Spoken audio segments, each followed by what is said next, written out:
Good morning. Welcome to our back activity for today. With the opening of one infrastructure project. Before we start, may we ask Engineer Clyde Estrella for the opening prayer.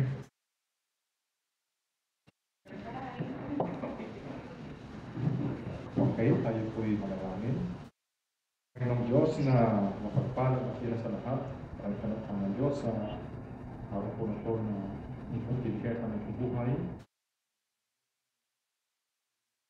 Hindi po upang magkaroon po ng activities para po sa isang tao. Okay, as we are going to let some of us.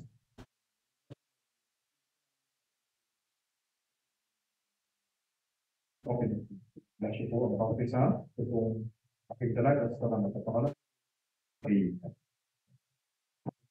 Thank you, Sir Clyde. To proceed with the activity, may we ask one of our back secretaries from Party Area for the roll call of attendance. Good morning. Roll call of attendance for today's opening of bid, May 6, 2025. Presently with us are BAC Chairman, Engineer Maria Lucia Lunes, BAC Vice Chairman, Engineer Adelaida Siapson, BAC Members, Engineer Clyde M. Estrella, Engineer Ramil A. Balisnomo, Head BAC TW, Head BAC Secretariat, Engineer Loribet Ann Cipriaso Garcia, BAC TWG, Engineer Randolph Villanueva Jr., Engineer Mark Thomas Tibayan, Engineer John Roland Apigo, Engineer Marvin R. Salvosa, BAC Secretariat, Engineer Aniceto Andrade III, Engineer Arlie Verdia Jr., Ma'am Maribel Gregorio, Ma'am Jennifer Beguat, Margie A. Ebrio, yours truly, Raven Joy Marquez, Camille Nana, Freddy Dominic Bersamira, Michael Brian Guerrero, and Vance Manuel. Representative from the bidders, Ma'am Janet Barile from J.A. Oliver Engineering Design, Construction, and Supply. We have no representative from the COA and the NGOs, and no bidders drop their bids through online. Madam Chairman, we have a quorum. Order the opening of bids today, May 6, 2025, of one 2025 infra project. Let us now proceed in the opening.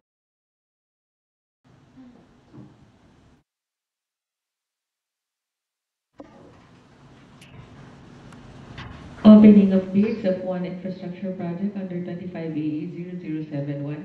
Repair, maintenance of DPWH building Lagnan First PO, Quality Assurance Section, and Procurement / COA buildings, Barangay Lingsat, San Fernando City, La Union. With an APC of 2 million pesos, we have three suppliers who adopt their bids manually, namely Armisha Construction and Engineering, EE Madayak Construction, and J. Olivar Engineering Defense Construction and Supply.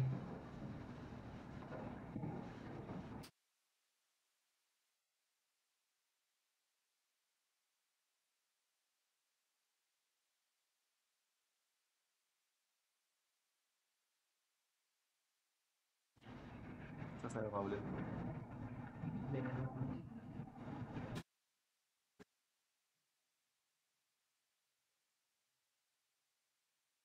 Sabi ko yun. Sino? Two. Talagang kailangan nyo. Ay, sorry ko. Ano sa sa'yo? Bawal. Tubulo din. Baka sa mo lang. Give up na yun naman.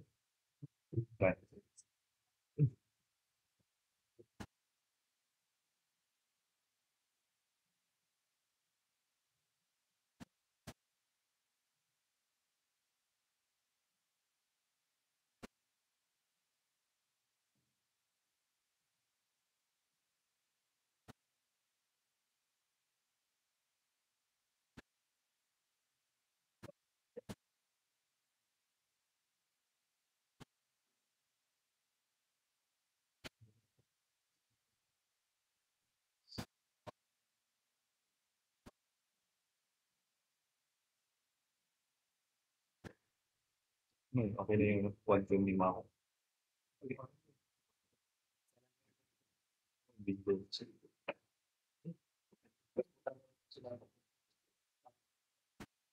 Pwede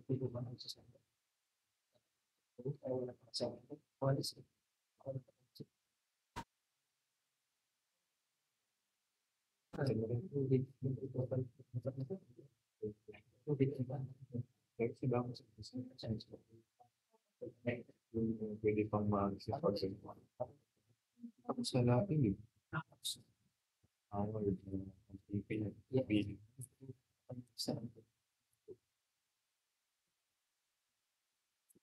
Yung 19 eh. Sa kanya, yung 19 eh. Dalawa yung kanya. Yung 1 day ako sa 19 yung parang the day. Yung pa yun.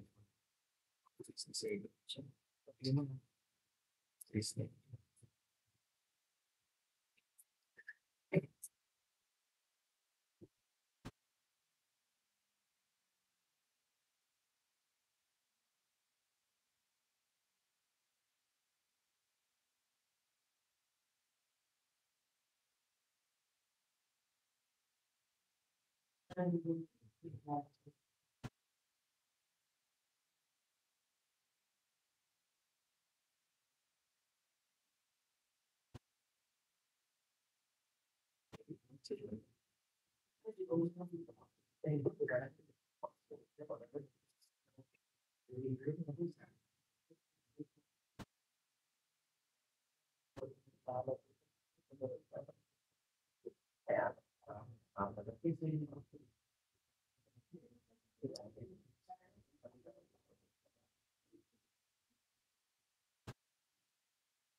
Boarding for the project 25 PA0071, first prospective bidder, PE Madayan Construction, technical component. Field jobs registration is valid until November 24, 2025. Third page. All updated. Check. List of all ongoing government and private contracts. Signed. Check. SLCC. Signed. Pickup license is valid until March 21, 2027. Pickup registration is valid until May 23, 2025. Bid securing declaration, signed, sealed, and notarized. Org chart, signed. List of key personnel, signed. List of equipment, signed.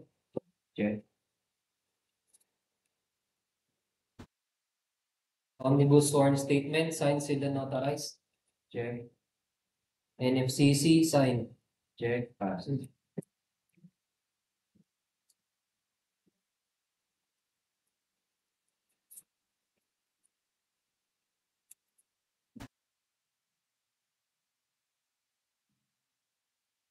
For the contract profile processing result of PE Madayan Construction, mayor's permit valid until December 31, 2025.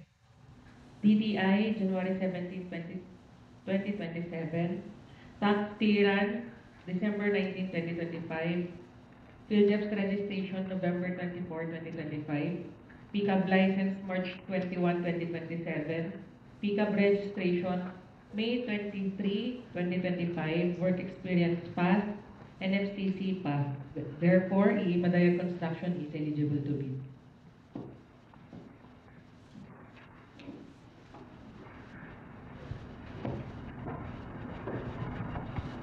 For the financial component of the Madayan Constructions, Bid form, signed, check. Bill of quantities, signed, check. Detailed estimates, signed, check. Cash flow by quarter, signed, check. The bid of the Madayan Construction is 1,963,656 pesos and 2 centavos.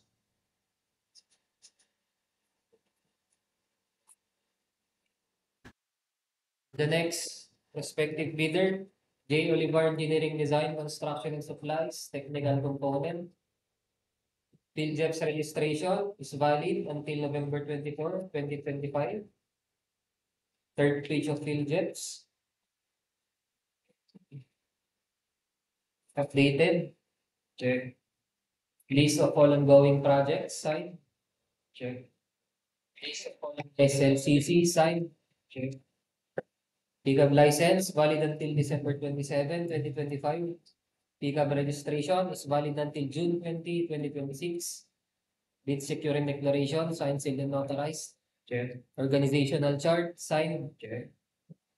List of key personnel, signed. Check. List of equipment, signed. Check. Omnibus source statement, signed, sealed, and notarized. Check. NFCC, signed. Check. For the principal processing results of J. Olivar Engineering Design, Construction and Supplies. Mayor's permit valid until December 31, 2025. DTI July 27, 2026. Tax clearance January 21, 2026. PhilJEP's registration November 24, 2025. PCAB license December 27, 2025. PCAB registration June 20, 2026. Work experience passed, NFCC passed. Therefore, J. Olivar Engineering Design, Construction and Supply is eligible to bid. For the financial document of J. Olivar Engineering Design, Construction and Supplies. Bid form, signed. Check. Bill of quantities, signed. Check. Detailed estimates, signed. Check. Cash flow by quarter, signed. Check.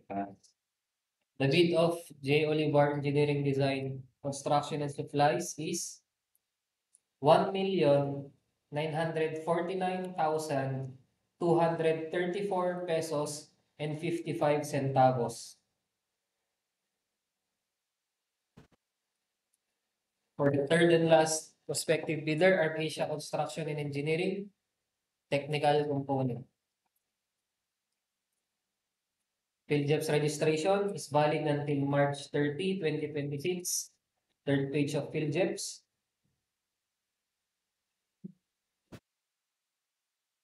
Updated. List of all ongoing government and private contracts, signed. Check. SLCC, signed. Check. PCAB license is valid until October 28, 2025. PCAB registration is valid until March 9, 2027. Bid securing declaration, signed, sealed, and notarized. Check. Organizational chart, signed. Check. List of key personnel, signed. Check. List of equipment, signed. Check. Omnibus form statement, signed, sealed, and notarized. Check. NFCC, signed. Check.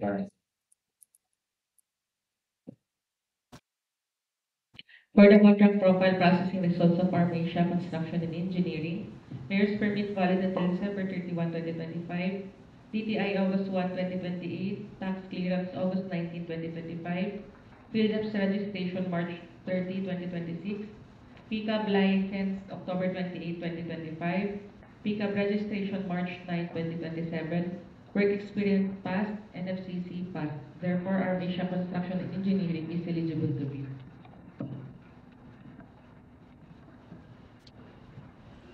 For the financial component of Arcasia Construction and Engineering, bid form, signed.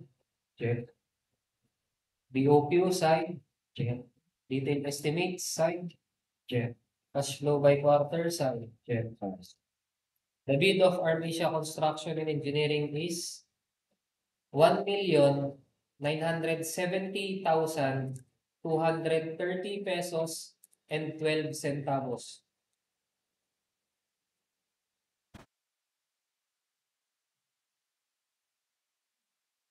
For 25 AE 0071, the lowest bidder is JN Oliver Engineering, Design, Construction, and Supplies with a bid amount of 1,949,234 pesos and 55 centavos, subject for bid evaluation and post qualification.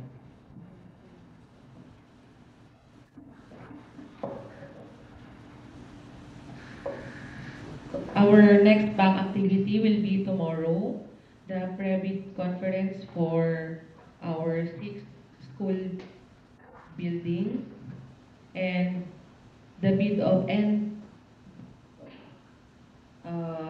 request for quotation for one small value procurement, and to be followed by the opening of another infrastructure project on May 13, 2025, and the opening of 6 school buildings on May 20, 2025. Thank you. Are there any questions from our bidders? If there are none, then that ends our bank activity for today.